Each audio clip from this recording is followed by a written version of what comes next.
खुलुमबाय लोगोफोर दिनै गोदान मोनसे भिडिअ नोंथांमोन गासैखौबो बरायनाय जाबाय जायफोर बे भिडिअखौ नायदों आरो जायफोर गोदानै आरआरबी ग्रुप डी 32,438 जा भेकेन्सि ओंखारदों रेलवे रिक्रुइटमेन्टनिफ्राय दा जायफोर भिउवार्स बिथांमोना बे आरआरबीनि थाखाय थियारि खालामगासिनो दङ बिथांमोननि थाखाय आं नैबे भिडिअखौ बानायनाय जादों आरो बे भिडिअ एसेब्लाबो बिथांमोननि थियारि खालामनो हेफाजाब होगोन होननानै आं सानो नोंथांमोना बे भिडिअनि गेजेरजों बेवहाय आङो मोनसे इम्पर्टेन्ट टपिकनि सोमोन्दै डिसकास खालामनो नागिरदों आरो बे जाहैबाय नोंथांमोननि गिबि टपिक हिसाबै जा आरआरबीआव फैनो गोनां टपिक बा बेजों रिलेटेड थानाय सिलेबासखौ नायोब्ला नोंथांमोना नुनो मोनगोन भिटामिननिफ्राय गोबां कुइसन फैयो दा बे कुइसनफोरा माबायदि जाथावना बेखौ बे भिडिअनि गेजेरजों नोंथांमोननो होनो लादों दा नोंथांमोना स्किप खालामालासे भिडिअखौ जोबजासिम नाय दा बेखौ टपिकनि सायाव भिटामिन टपिकनि सायाव सावरायनायनि सिगाङावनो आं नोंथांमोननो नैबे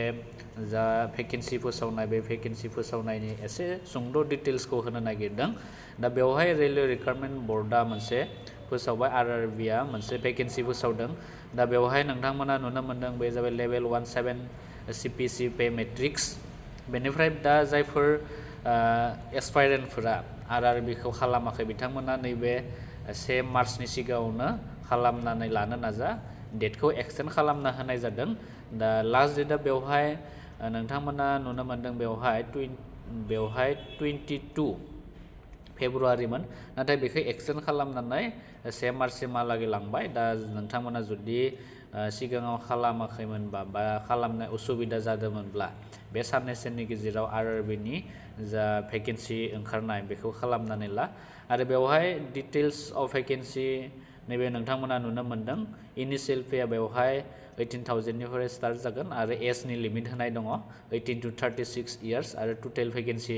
होनाय दङ 32,430 गोबां भेकेन्सि ओंखारदों नोंथांमोना जायफोर माने गभर्नमेन्ट साख्रि लानो गोसो बा सेन्ट्रेलनि साख्रि जायखिजाया मोनसे गभर्नमेन्ट साख्रि बा जबनि थाखाय थियारि खालामगासिनो दङ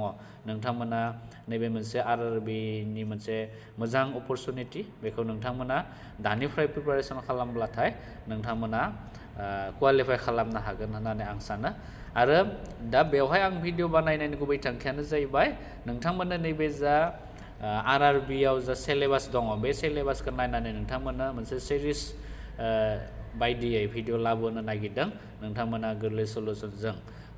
कानेक्टआव थाबाय था दा आं टपिकनि सोमोन्दै डिसकास खालामनायनि सिगाङावनो नोंथांमोननो आङो बेवहाय एसे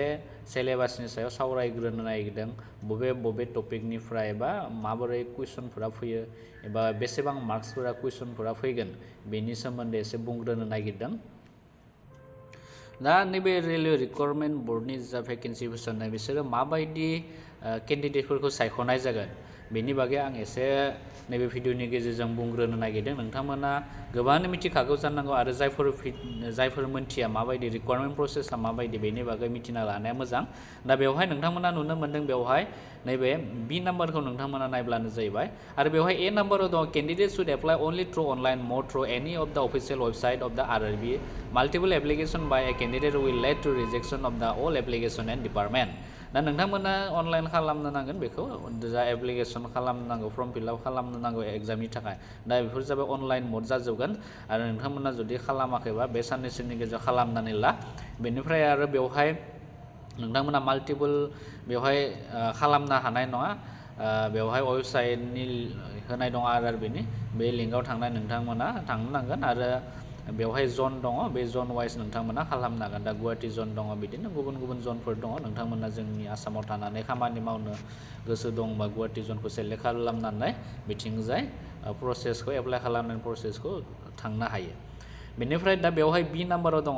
बि नाम्बारा इम्पर्टेन्ट दा बेवहाय दा recruitment process shall comprise of the following stages दा बेवहाय दङ 1 नाम्बार फार्स्ट गिबियावनो मा जागोन सिबिटि एग्जाम जागोन कम्पिउटार बेस्ड टेस्ट इम्पर्टेन्ट दा कम्पिउटार बेस्ड टेस्टआव क्वालिफाइ जानायनि उनावसो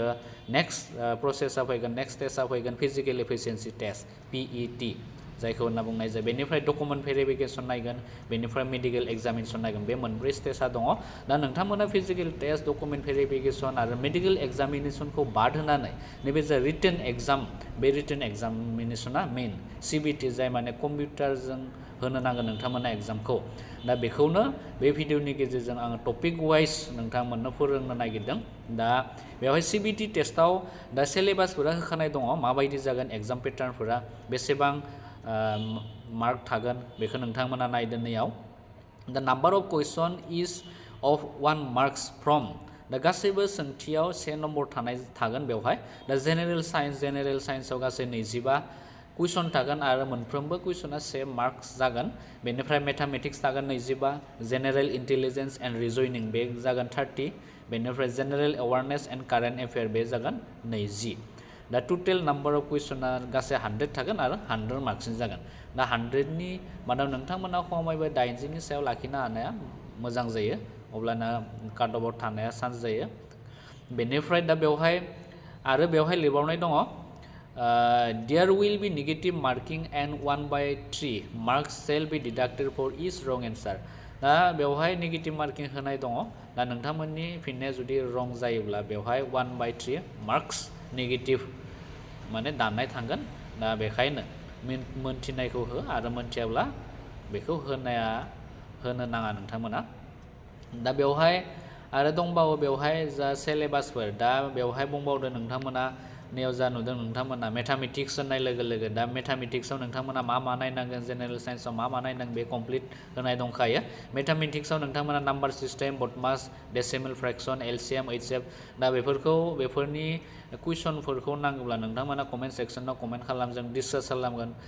दा नाम्बार सिस्टेमनि जुदि सोरबाफोर जुदि बिदिनो RRB रिलेटेड थानाय कुइसनफोर सोंलुफोर गोनांथि दंब्ला नोंथांमोना कमेन्ट सेक्सनाव कमेन्ट खालाम मेथामेटिक्सनिबो बेवहाय क्लास खालामनाय जागोन बेनिफ्राय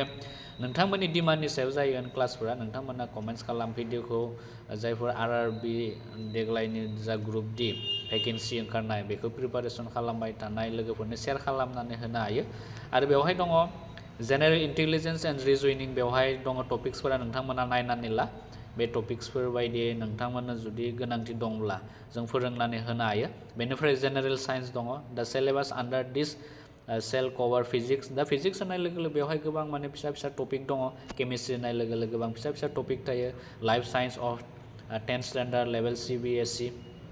आप टु 10th स्टेन्डार्ड लेभेलसिम नोंथांमोना नायनांगोन माने 7, 8, 9, 10 बेबायदि साइन्स रिलेटेड कुइसनफोरखौ नोंथांमोना नायनो नांगोन बेनिफ्राय जेनेरेल एवारनेस दङ कारेन्ट एफेयार बेबायदि दङ साइन्स एन्ड टेक्न'लजिनि सायाव नायनांगोन नोंथांमोना स्पर्ट्स कालचार दा बेफोर गासैखौबो नोंथांमोननो लाबोनाय जागोन फारियै नोंथांमोना गोरलै सलुसनजों मोजां मोनसे सोमोन्दो लाखि बेनिफ्राय अब्लानो नोंथांमोना गासैबो जा नटिफिकेसन मोनो बेखौ नोंथांमोना बयनिख्रुइ सिगाङाव जाहाथे नायनानै सोलोंनो हायो बेनिफ्राय दा बेवहाय फिजिकेल एफिसिएन्सि टेस्ट जा सेकेन्ड स्टेज बे जाहैबाय फिजिकेल एफिसिएन्सि टेस्ट बेवहाय नोंथांमोननो जायफोर मेल केन्डिडेट बे मेल केन्डिडेटखौ 35 kg वेट दिखांनानै 100 मिटार थाबायनो बा बेबायदि खारनो होनाय जागोन 2 मिनिटनि गेजेराव बेखौ खालामनांगोन आरो नोंथांमोना जा 135 kg वेट दिखांगोन बेखौ माने हायाव दोना लाबानो खेबसेयावनो 100 मिटार थांखानो नाजानांगोन अब्लासो क्वालिफाइ जाहैगोन बेनिफ्राय आरो दंबावो मेल केन्डिडेटनि थाखाय बेवहाय 1000 मिटार खारनो नांगोन आरो टाइमा दङ बेवहाय 4 मिनिट 15 सेकेन्डनि गेजेराव थांनो नांगोन माने बेनि गेजेराव खारनो हानो नांगोन 1000 जा 1 किल'मिटार बे 1 किल'मिटार खारनायखौ 4 मिनिट 15 सेकेन्डनि गेजेराव हाब्लाथाय नोंथांमोना क्वालिफाइ जायो आरो फेमेल केन्डिडेटनि थाखाय दङ बेवहाय 20 kg वेटखौ दिखांनो नांगोन 2 मिनिटनि गेजेराव बेबो एखे डिस्टेन्स 100 मिटार बेनिफ्राय आरो फेमेल केन्डिडेटखौ बेवहाय खारनायखौ होनाय जादों 1 किल'मिटारानो एखे आरो बिसोरनि समखौ एसे 1 मिनिट बारायना होनाय जादों 5 मिनिट एन्ड 40 सेकेन्ड बेनि गेजेराव खारनो हानांगोन अब्ला मेडिकेल एग्जामिनेसननि बे जा PET टेस्ट फिजिकेल एफिसिएन्सि टेस्टखौ क्वालिफाइ खालामखांनायनि उनाव डकुमेन्ट भेरिफिकेसन जागोन बेनिफ्राय नोंथांमोनखौ मेडिकेल एग्जामिनेसन खालामनाय जागोन मेडिकेल टेस्ट अब्लानो नोंथांमोना आद्रा थानाय जा प्रसेस बेवहाय क्वालिफाइ जुदि जाजोबब्ला नोंथांमोना बेवहाय साख्रि हिसाबै मावनो हागोन दा बेखिनियानो रिक्रुइटमेन्ट प्रसेसनि जा बुंनो गोनां दंमोन दा नोंथांमोनजों आं सावरायनो नागिरदों दिनैनि फार्स्ट टपिक हिसाबै भिटामिन दा भिटामिन बुंनाय लोगो लोगो जों बयबो मिथिगौ भिटामिना मानसिनि देहायाव मोनसे गोनांथार अर्गेनिक मोनसे कम्पाउन्ड आरो बे भिटामिनखौ जोंनि साफ्रोमनिबो सुबुंनि देहायाव गोनांथि जायो दा भिटामिननि आंखालाव खायसे खायसे बेरामफोरा नुजाथियो जों बयबो मिथिगौ जेरैबायदि भिटामिन एनि आंखालाव मेगन खाना बायदि बायदि बिदिनो जोङो बेफोरनि सोमोन्दै नैबे भिडिअनि गेजेरजों सावरायनाय जागोन दा बेवहाय गिबियावनो नोंथांमोना नुनो मोनदों क्लासिफिकेसन अफ भिटामिन दा भिटामिनखौ जोङो गाहायै मोननै बाहागोआव राननो हायो बेफोर जादों वाटार सलुबल भिटामिन माने दैयाव गलिनाय भिटामिन बुंनो हायो आरो मोनसे जाहैबाय फेट सलुबल भिटामिन बेबायदि मोननै जोङो थाखो रानदों बेवहाय दा बेनिफ्राय बिथिं दङ फेट सलुबल भिटामिन जा फेट सलुबल भिटामिन दा बेवहाय बबे गोग्लैगोन दा बेवहाय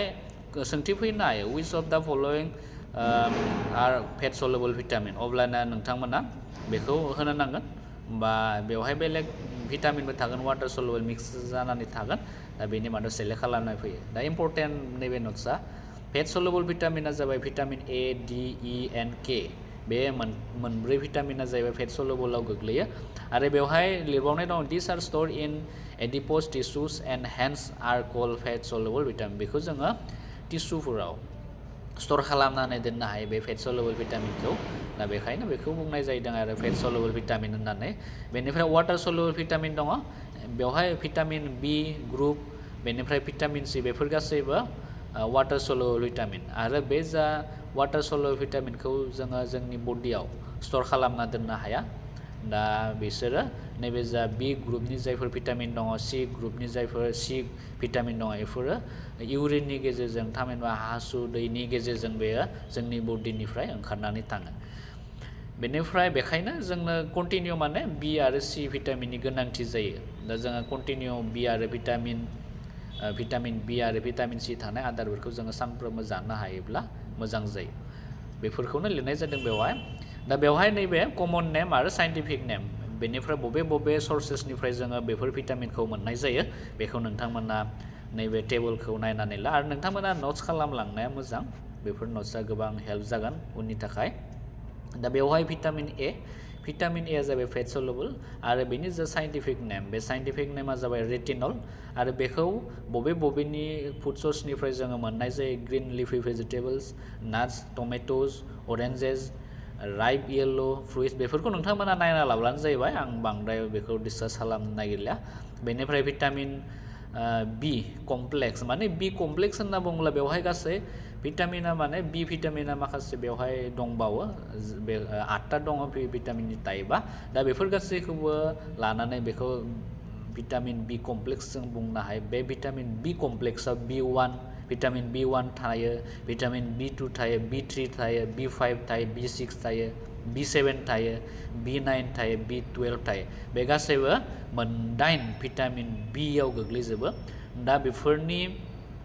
जा साइन्टिफिक नेम बे साइन्टिफिक नेमखौ नोंथांमोना मोनफ्रोमखौबो गोसोआव लाखिनांगोन दा बेखौ सानसेयावनो गोसोआव लाखिनो हानाया एसे गोब्राब जाय माने फार्स्ट टाइम प्रिपारेसन खालामदों नोंथांमोना सानफ्रोमबो एसे नायब्लानो बेखौ नोंथांमोना गोसोआव लाखिलांनो हागोन दा बेवहाय साइन्टिफिक नेमा इम्पर्टेन्ट बेनिफ्राय आरआरबि जायफोर प्रिपारेसन खालामगासिनो दं आरआरबि ग्रुप डि बा एनटिपिसिनि थाखाय जायफोर प्रिपारेसन खालामगासिनो दङ एबा जायखिजाया गभर्नमेन्ट एग्जाम एसएससि रिलेटेड बा स्टेटनियानो जाया मानो बेफोर गासैबो इम्पर्टेन्ट जायो दा बेवहाय नोंथांमोना नुनो मोनखाबाय दा बेफोर टेबोलखौ नोंथांमोना लिरनानै लानो हायो एबा नट्स बानायलांनाया नोंथांमोननि थाखायनो मोजां दा फुड सोर्सफोरखौबो नोंथांमोना गोसोआव लाखि बबे फुड सोर्सनिफ्राय जोङो भिटामिनफोरखौ मोननाय जायो बेनिफ्राय बिथिं दङ भिटामिन सि जायखौ जोङो वाटार सलुबल होनना बुंनाय जादों बिनि जा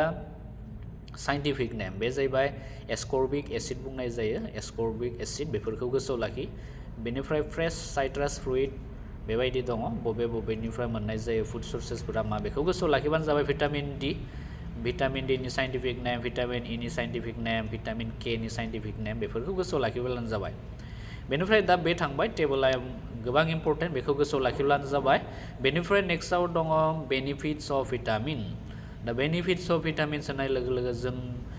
भिटामिनखौ मानो गोनांथि जायो भिटामिना जोंनि बडियाव हाबफैनाय लोगो लोगो बे भिटामिनफोरा माबायदि जोंनि हेल्थखौ माबायदि हेफाजाब होयो बेनि बागै बेवहाय लिरनाय दङ दा बेनिफिट्स अफ भिटामिन्स भिटामिननि मुलाम्फाया मा दा भिटामिन ए नि जा मुलाम्फा बे जाहैबाय जोंनि बडि पार्टआव हाबनाय लोगो लोगो देहायाव हाबनाय लोगो लोगो बेयो माबायदि हेफाजाब होगोन बा बेनि फांसन्सफोरा मा बेवहाय नोंथांमोना नुनो मोन्दों आइ जों मेगनखौ मोजाङै लाखिना मोजाङै नुहोनायाव बे भिटामिन ए हेफाजाब होयो बन एन्ड टिथ डेभेलपमेन्ट जोंनि जा बेगें हारा आरो जोंनि जा हाथाइफोरखौ मोजाङै लाखिना डेभेलपमेन्ट खालामनो बे भिटामिन ए हेफाजाब होयो maintaining healthy skin hair and nails जोंनि जा हेल्थि स्किनफोरखौ मोजाङै लाखिनायाव जोंनि खानाय बा नेल्सफोरखौ मोजाङै लाखिनायाव बे भिटामिन ए हेफाजाब होयो आरो बेवहाय ब्रेकेटआव जा दङ नोंथांमोना बे जाहैबाय रेटिनला जाहैबाय भिटामिन ए नि साइन्टिफिक नेम बेनिफ्राय बेवहाय दंबावो नोंथांमोना नुनो मोनो भिटामिन B1 जायखौ बुंनाय जादों साइन्टिफिक नेमा थायामाइन दा थायामाइननि जा बेवहाय बडि पार्ट दङ जा बडि पार्टआव हाबनाय लोगो लोगो बेयो माबायदि हेफाजाब होगोन बेनि खामानिफोरा मा मा नार्भास सिस्टेमखौ बेयो थिगै लाखियो ब्रेइनफोरखौ थिगै लाखियो ब्रेइननि फांसनफोरखौ थिगै लाखियो बेबायदिनो गोबां दङ बेवहाय इम्परटेन्ट फांसनफोरखौ नोंथांमोना गोसोआव लाखिब्लानो जाहैबाय बेनिफ्राय भिटामिन B2 फैबाय बेबो B2आबो जाहैबाय overall growth and good health of द बडि फर प्रेगनेन्ट वुमेननि थाखाय बे गोबां इम्परटेन्ट भिटामिन B2 थानाय आदारखौ जाथारनांगौ जायफोर प्रेगनेन्ट वुमेन बेफोर जाथारनांगौ बेनिफ्राय बेफोरखौ गोसोआव लाखिब्लानो जाबाय भिटामिन B3 बे नियासिन होनना बुंदों जायखौ साइन्टिफिक नेमा बेनिफ्राय इफिसियेन्ट फांसनिं अफ लिभार मेइनटेनिं बेफोरखौ गोसोआव लाखिबानो जाहैबाय भिटामिन B4 जायखौ बुंनाय जादों कलिन दा बेफोरखौ गोसोआव लाखि बेनिफ्राय फांसन्सफोरा मा मा आं नोंथांमोननो बेबायदि दिन्थिना होलांनोसै आरो नोंथांमोनजों आं बे भिडिअनि गेजेरजों MCQ डिसकास खालामनो नागिरदों गोबां MCQ माने इम्परटेन्ट MCQबो दङ बे भिडिअआवनो नोंथांमोनजों सावरायखानाय जागोन बेनिफ्राय आं बेखौ नोंथांमोननो दिन्थिना होलांनोसै बेबायदि नोंथांमोना भिडिअखौ पस्ट खालामनानै बेफोरखौ लिरना लानो हायो भिटामिन के नि बे इम्परटेन्ट बे फैबाय थायो भिटामिन केआ नर्मेल ब्लाड क्लटिं बेनि फांसना जा भिटामिन के जोंनाव हमना ला जोंनि आखायाव बहाबा आखायावनो आसिफोराव माबा मोनसे बौनाय लोगो लोगो बे थै ओंखारो बाट दा बे थै ओंखारनाय खामानिखौ माने थैखौ होथेनायाव गथा खाहोनायाव माबे भिटामिना हेफाजाब होयो बे जाहैबाय भिटामिन केआ हेफाजाब होगोन बहुत इम्परटेन्ट बेनिफ्राय कुइसन फैबाय थायो भिटामिन केनि सायाव बेनिफ्राय बे हेल्थि बन्स लाखिनायावबो बे भिटामिन केआ हेफाजाब होयो बेनिफ्राय दा बेफोरनि जा भिटामिननि आंखालाव माबे बेरामफोरा सोमजियो बा नुजाथिनो हायो बेखौ नोंथांमोना आंनि बे टेबोलनि गेजेराव आरो लाबोबावदों दा बेवहाय डिजिज कज बाय डिफिसियेन्सि अफ भिटामिन्स दा नोंथांमोना नुनो मोन्दों बेवहाय vitamin name of vitamin disease name दा भिटामिन ए नि आंखालाव माबायदि बेरामा नुजाथियो नोंथांमोना नुनो मोनबाय नाइट ब्लाइन्डनेस बेनिफ्राय माने हराव नुयै सानावथ' थिगैनो नुगोन हराव नुनायाव उसुबिदा जानाय बेखौ बुंनाय जादों नाइट ब्लाइन्डनेस होननानै भिटामिन ए नि आंखालाव नाइट ब्लाइन्डनेस जायो ड्राई स्किन जायो उइक टिथ एन्ड बोन्स एटसेट्रा बेफोर डिजिजफोरखौ जोङो नुनो मोननाय जायो बेनिफ्राय भिटामिन B1 नि थाखाय उइक मेम'रि बेनिफ्राय disturbance in sleep feeling irritate बेफोर बेरामा नुजाथियो भिटामिन B2 नि आंखालाव sore throat amnesia inflammation of skin बेफोर नुजाथिगोन भिटामिन B3 नि आंखालाव फेटिग इन्डिजेसन डिप्रेसन भमिटिं पेलाग्राय बेफोरबायदि बेरामा नुजाथिगोन नोंथांमोना बेखौ नायब्लानो जाहैबाय भिटामिन B5 माने भिटामिन जा कमप्लेक्स बी भिटामिन बेनि बेरामफोरखौ नोंथांमोना गोसोआव लाखि कमप्लेक्स बी भिटामिननि बिदि कुइसनफोरा फैनाया खम बिनि जा आंखालाव मा बेराम नुजाथियो नाथाय भिटामिन ए निया फैयो भिटामिन बे सिया फैबाय थायो बेनिफ्राय भिटामिन सि नि आंखालाव नोंथांमोना नुनो मोन्दों पुर हेलिं ओन्स bleeding gums dry and scaly skin स्कारफिया फैबाय थायो स्कारफि एटसेट्रा बबे भिटामिननि आंखालाव स्कारफि बेरामा नुजाथियो बे जाबाय भिटामिन सि दा बेफोरजों रिलेटेड थानाय कुइसनफोरखौ लाबोगोन बेनिफ्राय भिटामिन डि नि आंखालाव बबे बेरामा नुजाथियो रिकेट्सआ फैबाय थायो बेवहाय रिकेट्सआ इम्परटेन्ट बबे भिटामिननि आंखालाव रिकेट्स बेरामा नुजाथियो बे जाबाय भिटामिन डि बेखौ गोसोआव लाखि बेनिफ्राय भिटामिन इ बे भिजुवेल डिस्टारबेन्स एन्ड जेनेरेल आनवेलनेस बेखौबो गोसोआव लाखि आरो भिटामिन के बेबो फैबाय थायो हेम'रेहेस बेनिफ्राय डिफेक्टिभ ब्लाड क्लटिं बेनिफ्राय इनक्रिज ब्लिडिं माने जाय ब्लिडिं ओंखारनाय इनक्रिज जानाय आरो जा ब्लाड क्लटिं जायो मोजाङै दा बेफोर माबे भिटामिननि आंखालाव जायो बे जाबाय भिटामिन के नि आंखालाव दा बे जाहैबाय मोननैसो इम्परटेन्ट नट्समोन भिटामिन रिलेटेड दा बेखौ नोंथांमोना मोजाङै नट्स बानायनानै लायोब्ला बेजों रिलेटेड थानाय MCQखौ मोजाङै होफुंनो हागोन दा बेजों रिलेटेड थानाय आं MCQ लाबोदों नोंथांमोना MCQखौ कमेन्ट सेक्सनाव कमेन्ट खालामहरनो हायो बेनिफ्राय दा बेवहाय दङ नाय गिबि कुइसन हिसाबै नोंथांमोना नुनो मोन्दों बेवहाय दा स्कारफि इज caused due to the deficiency of माबे भिटामिननि आंखालाव स्कारफि बेरामा जायो नोंथांमोना नुनो मोनबाय दहाय एसे सिगाङावसो जोङो बेखौ फरायनानै फैदोंमोन नोंथांमोनजोंनो दा बे जाहैबाय अप्शन सिआ जागोन भिटामिन सिनि आंखालाव स्कारफि बेरामा नुजाथियो दा बेखौ नोंथांमोना हाबाय दा नट्सखौ गिबियाव नोंथांमोना फरायग्रो अब्लाना बेखौ गोरलैनो हागोन बेनिफ्राय भिटामिन 2 नङा बेयो कुइसन number 2 which of the following is an important source of vitamin E vitamin E नि इम्पोर्टेन्ट सोर्सेस बबे गाहायनि बबे सोर्सेसआ भिटामिन E खौ मोननाय जायो दा बे जाहैबाय पाम अइल कोकोनाट अइल विट बेबायदि दङ दा बेफोरनि मादाव कुइसन नाम्बार 2 आ जाहैबाय अप्शन C आ जायो विट गार्म अइल अप्शन C खौ नोंथांमोना होब्लानो जाहैबाय बेनिफ्राय नेक्स्ट कुइसन नाम्बार 3 दङ which vitamin is obtained from sun rays दा सान रेनिफ्राय जा साननि सोरां बे साननि सोरांनिफ्राय जों बबे भिटामिनखौ मोननो हायो बा मोननाय जायो बे जाहैबाय नोंथांमोना गोबां मिथिखागौ जानांगौ बे जाहैबाय अप्शन D भिटामिन D बे जाहैगोन बेनिफ्राय नेक्स्टआव नोंथांमोना नुनो मोन्दों कुइसन नाम्बार 4 बे कुइसन नाम्बार 4 आव दङ which vitamin कुइसन नाम्बार 4 खौ नाय नोंथांमोना which of the following vitamin is essential for the coagulation of blood माने जा जोंनि थै गथा खानायाव बबे भिटामिना हेफाजाब होयो बेखौबो जों एसे सिगाङाव फरायनानै फैदोंमोन बे जाहैबाय 4 नाम्बारना जागोन अप्शन C भिटामिन के आ हेफाजाब होयो बेनिफ्राय 5 नाम्बार सोंथिखौ नाय नोंथांमोना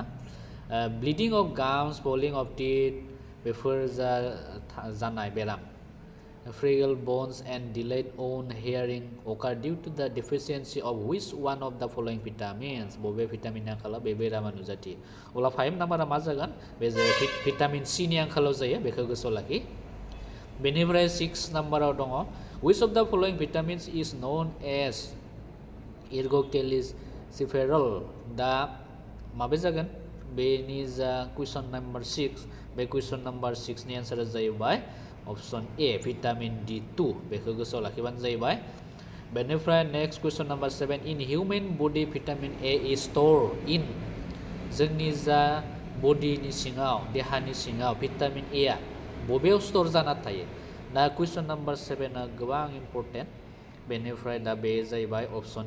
A आ जागोन लिभाराव स्टोर जाना थायो लिभार भिटामिन A आ जोंनि हिउमेन बडिनि लिभाराव स्टोर जाना थागोन बेनिफ्राय 8 नाम्बाराव दङ night blindness is caused by deficiency of which of the following vitamin night blindness बेखौबो जों एसे सिगाङाव फरायना फैदोंमोन नाइट ब्लाइन्डसआ गाहायनि बबे माने हराव जा नुयै मेगननि प्रब्लेम जानाय बेयो बबे भिटामिननि आंखालनि थाखाय जायो बेयो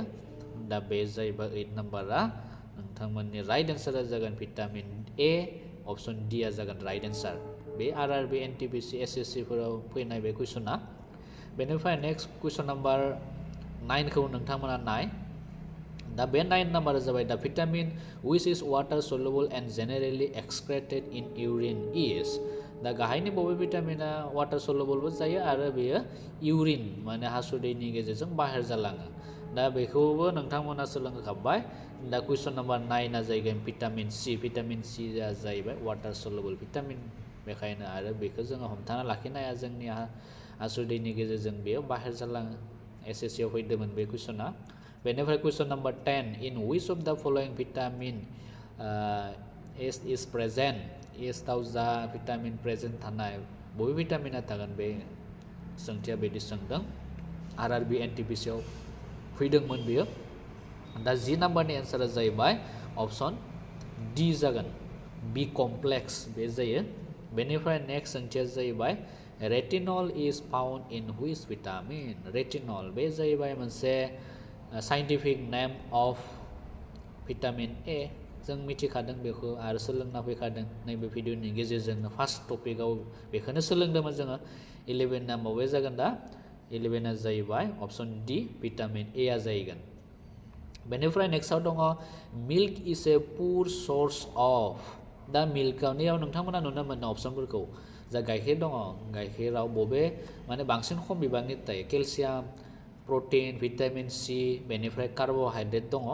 12 नाम्बारा बबे जायगोन दा नोंथांमोना सोरबा मोनथिब्ला कमेन्ट सेक्शनाव कमेन्ट खालामहरनाय दा मिल्क इज ए पुर सोर्स अफ भिटामिन सी थाया बाखि बेवहाय जा केलसियाम प्रोटीन कार्बोहाइड्रेट बेफोर गोबां बिबांनि थायो भिटामिन सीआ बेवहाय खम बिबांनि थायो थायाखैनो जागोन आरो बुंनो थांबा बेनिफ्राय 13आव दङ दा vitamin which is effective in blood clotting बे कुइसनखौ एसे सिगाङाव बेलेग गुबुन रोखोमै मोननाय जादों दा बेबो भिटामिन केआनो जाहैगोन 13आ ऑप्शन 13आ कुइसन 13आ जाहैबाय भिटामिन केआ जाहैगोन ब्लाड क्लटिं खालामनाय हेफाजाब थै गथा खालामनायाव ऑप्शन डी आ जागोन बे भिटामिन के बेनिफ्राय नेक्स्ट सोंथिया जाहैबाय 14 number xerophthalmia is caused due to the deficiency of vitamin दा मा भिटामिन थाखाय नैबे बेरामा नुजाथियो दा बे 14आ जाहैबाय ऑप्शन सी